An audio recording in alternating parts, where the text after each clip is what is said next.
श्री लक्ष्मी सरस्वती मातृका के रूप में देखा जाता है और नवरात्र के दिनों में तो साक्षात उसे घर घर में पूजा जाता है। फिर क्या हो गया कि आज वह अपने अस्तित्व की लड़ाई लड़ रही है, वह अपने जीवन की भीख मांग रही है।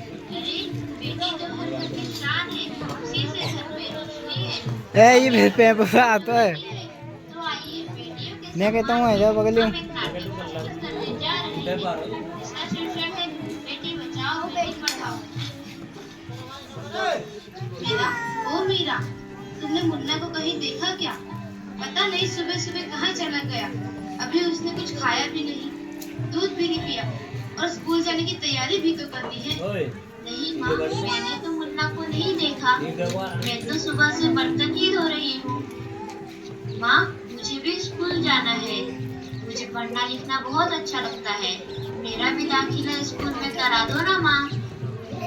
ए छोरी, बड़ी है स्कूल जाने वाली, घर के काम काज अच्छे से सीख ले। आगे चलकर यही तेरे काम आने वाले। पढ़ लिख कर कौन सा तुझको कलेक्टर बनना है? जल्दी जल्दी बर्तन साफ कर। माँ जी, मीरा को भी स्कूल में दाखिला दिला दीजिए ना। उसे भी पढ़ना लिखना जरूरी है। तू चुप कर। पढ़ना लिखना ये तो केवल लड़कों का काम है। उन्हें आगे चलकर घर गृहस्थी की जिम्मेदारी जो संभालनी होती है।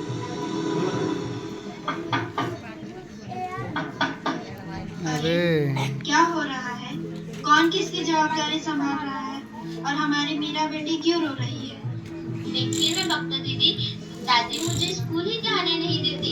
कहती है तुझे पढ़ लिख कर क्या करना है? आगे चल के चूल्हा चौका ही तो संभालना है। अरे यह तो बहुत गलत बात है माँ जी। क्या आपको नहीं लगता कि हम बेटियां भी पढ़ लिख कर आगे बढ़े? आज समाज बहुत आगे बढ़ गया है माँ जी। आप किस दुनिया की बात कर रही हैं? हम 21वीं सदी में जी रहे हैं। मैं आज ही टीचर दीदी से बात कर मीरा का दाखिला स्कूल में कराती हूँ। और हाँ, मैं तो यहाँ इसलिए आई थी कि मुन्ना को पोलियो ड्रॉप दिया कि नहीं। जगह जगह इसके कैंप लगे। अच्छा हुआ बहन जी आप आ गए। अब मुन्ना को पोलियो ड्रॉप भी दे देंगे और मैं इसे स्कूल भी पहुँचा दूंगी।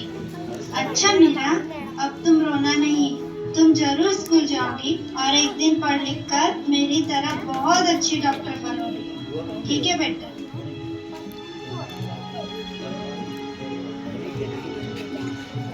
बहू जरा एक गिलास पानी तो लाना। अभी नहीं बाबूजी। ये लीजिए बाबूजी। अरे ये देखो, अखबार में प्यारी बेटी के बारे में कितनी सुंदर कविता आई है। आओ मैं तुम्हें यह कविता पढ़कर सुनाता हूँ।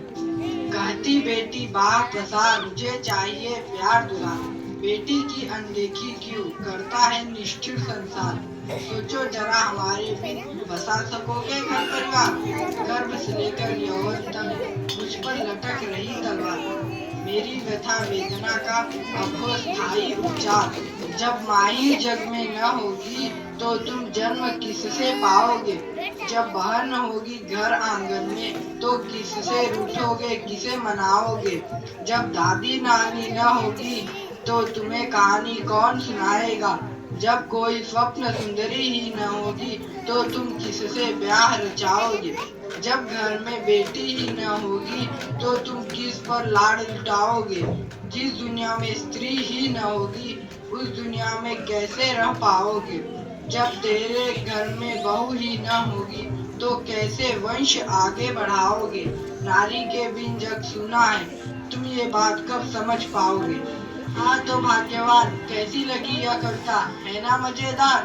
काहे की मजेदार कविता मुझे नहीं आई पसंद। अरे कोई घर में है क्या? आइए आइए टीचर दीदी, हम आप ही का इंतजार कर रहे थे। हाँ जरा मैं कुछ दिनों के लिए बाहर चली गई इसलिए यहाँ नहीं आ पाई। डॉक्टर बहन जी कह रही थी आपने मीरा का अभी तक दाखिला नहीं कराया। ये तो बहुत होनहार छात्रा है, हमेशा अच्छे अंक लेकर उत्तीर्ण होती है। हाँ मैं भी तो यही चाहती हूँ कि मीरा स्कूल जाए, खूब पढ़े, और मेरी यहाँ सुनता कौन है। हाँ हाँ खूब पढ़ाओ लड़की को और बाहर भेजो। जब कुछ गलत सलत हो जाएगा ना तो मुंह छुपाने की भी जगह नहीं मिलेगी। अरे माँ जी आप कहाँ की बात कहाँ लेकर बैठ गए। मीरा को 10 तक तो पढ़ाई पूरी कर लेने दीजिए। आगे की पढ़ाई के बारे में बाद में सोचेंगे। हाँ टीचर दीदी, हम मीरा को अवश्य स्कूल भेजेंगे।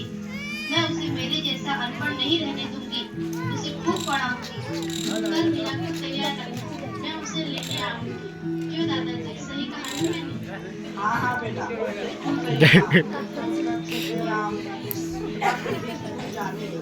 प्रणाम हाँ बेटा।